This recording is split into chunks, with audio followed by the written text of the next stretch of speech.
మోదీ హయాంలో CBI ED విపక్షాలను వేధించడానికి వినియోగిస్తున్నారని Congress గత దశాబ్ద కాలంగా విమర్శిస్తోంది. ఇప్పుడు అదే కాంగ్రెస్ ప్రభుత్వం కాళేశ్వరం ప్రాజెక్టుపై సీబీఐ విచారణకు ఆదేశించింది. తెలంగాణ కాంగ్రెస్ సర్కార్ వ్యూహాత్మక తప్పిదం చేసిందా? నిన్నటి వరకు సీబీఐని విమర్శించిన కాంగ్రెస్ ఇక ముందు ఎలా వ్యవహరించబోతోంది?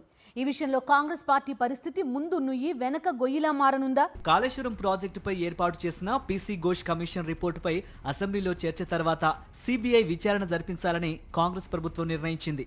కొంతకాలంగా కాళేశ్వరం ప్రాజెక్టు అంశంపై అధికార విపక్షాల మధ్య మాటల తూటాలు పేలుతున్నాయి. విజిలెన్స్ నివేదిక, ఆ తర్వాత పీసీ ఘోష్ కమిషన్ నివేదిక తర్వాత కాంగ్రెస్ సర్కార్ సీబీఐ విచారణకు మొగ్గు చూపడంపై రాజకీయ విశ్లేషణలు, విమర్శలు మొదలయ్యాయి.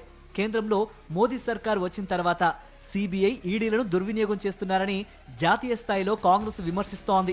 విపక్షాలను నిర్మూలించే కుట్రలో భాగంగా దర్యాప్తు సంస్థలను బీజేపీ ప్రభుత్వం వాడుకుంటోందని కాంగ్రెస్ విమర్శిస్తూ వస్తోంది.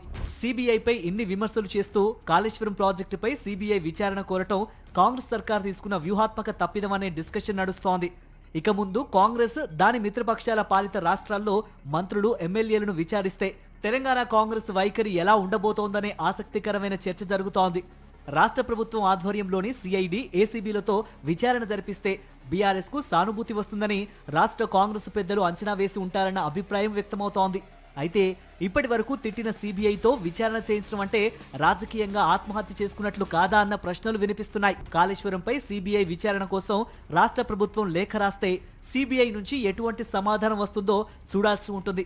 ఒకవేళ సీబీఐ విచారణ జరపడానికి అంగీకరిస్తే రాష్ట్ర రాజకీయాలు ఎటువంటి మలుపులు తిరుగుతాయో అన్న అంశంపై ఆసక్తికర చర్చ జరుగుతోంది.